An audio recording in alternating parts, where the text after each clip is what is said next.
अध्यक्ष जी, जो मैनिफेस्टो कांग्रेस ने जारी किया है, प्रधानमंत्री मोदी ने कहा है कि मुस्लिम लीग का जो इंडिपेंडेंट के टाइम पे सोच थी वो वैसा ही मैनिफेस्टो। मैनिफेस्टो को, कांग्रेस का मैनिफेस्टो देखते ही ये पूरी तरह से बीजेपी पे कोई इन पर जवाब नहीं है देने के लिए।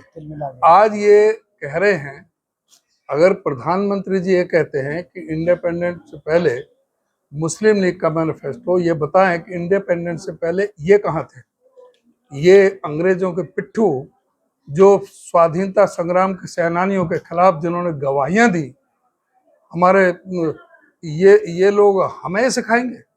ये चुनाव घोषणा पत्र कांग्रेस पार्टी का था। जब कांग्रेस पर सत्ता आई, पंडित जवाहरलाल नेहरू जी प्रधानमंत्री बने, इस देश में जो प्रगति का जो खाका उन्होंने बुना, चाहे इसमें जहां इस देश के अंदर सुई नहीं बनती थी, आज जो मिसाइल भी बन रही हैं, तो ये कांग्रेस पार्टी की सोच का परिणाम था। जो इसके प्रदेश में औद्योगिकरण हुआ, इस देश में इंस्टीट्यूट खड़े किए गए, IIM, IIT, जो हमारे स्वाधीनता संग्राम के सेनानियों का सपना था, जो बाबा साहब डॉक्टर भीमराव अम्बेडकर जी ने संविधान के जरिए जो दिया, इन्होंने तो संविधान का विरोध किया। ये तो वो लोग हैं जिन्होंने 11 दिसंबर 1949 को संविधान की प्रतियां जलाने कर बाबा साहब डॉक्टर भीमराव अम्बेडकर के पुतले फूकने का काम किया। ये तो संविधान विरोधी हैं, लोकतंत्र विरोधी हैं, देश की आजादी के विरोधी, ये अंग्रेजों के पिट्ठू रहे हैं। ये हमें क्या सिखाएंगे? आज जो देश जो प्रगति पर है, इस देश में चाहे राइट टू फूड हुआ, राइट टू एजुकेशन हुआ, राइट टू इंफॉर्मेशन हुआ, चाहे इसमें हरित क्रांति आई, चाहे इसमें श्वेत क्रांति आई, चाहे इस देश के अंदर प्रीवी पर्स जो थे राजे महाराजाओं के वो बंद किए गए, चाहे इसमें बैंकों का राष्ट्रीयकरण किया, चाहे पाकिस्तान के 2 टुकड़े किए गए, ये सब कांग्रेस पार्टी की देन है।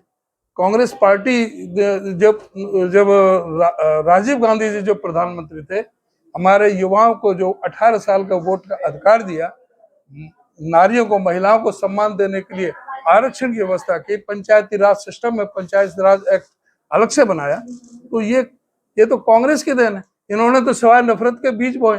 इन्होंने तो देश को बांटने का, हिंदू मुसलमान मजहब के नाम से, मंदिर मस्जिद के नाम से, इन्होंने सिवाय नफरत के इस देश में कुछ नहीं दिया। इनका कोई योगदान नहीं है देश की प्रगति के अंदर। और इन्होंने तो, जो मोदी जी कहते थे कि सौगंध मुझे इस धरती की, मैं देश नहीं बकने दूंगा, जल थल नभ सब बिकाऊंगा। आज सारा जो पब्लिक सेक्टर जो कांग्रेस पार्टी ने जो खड़े किए थे, जो नेहरू जी ने जो खड़े किए थे, उन पब्लिक सेक्टर को बेच के ही अपना गुजारा कर रहे हैं। आज हवाई जहाज बेचे जा रहे हैं, हवाई अड्डे बेचे जा रहे हैं, आज बंदरगाह बेचे जा रहे हैं, आज रेलवे स्टेशन और ट्रेनें तक सौदा हो रहा है, आज बिजली का जो कोयले खदानों का उनका सौदा हो रहा है। आज आप अभी कह रहे थे, नवीन जिंदल की बात कर रहे थे, अभी कल परसों तो ये कह रहे थे कि कोयला चोर है, कोयला चोर है। अब 35 मिनट में है, उसको बीजेपी के बाद ज्वाइन करने के 35 मिनट में उसको टिकट पकड़ा दी। ये किस तरह के लोग हैं? जो कहते चक्के पीसेंगे, क्या हुआ उसका? अजित पवार का क्या हुआ? उसका हेमंत बिस्वा शर्मा का, जो आज इनको मुख्यमंत्री बने बैठा है। इंडियन एक्सप्रेस में जो खबर निकली है, आज सब जो सभी जो 29 जो विपक्ष के जो नेता इन्होंने अपनी पार्टी में शामिल किए, उनके वो सब नेता वो थे जिनके खिलाफ इन्होंने भ्रष्टाचार का आरोप लगाए।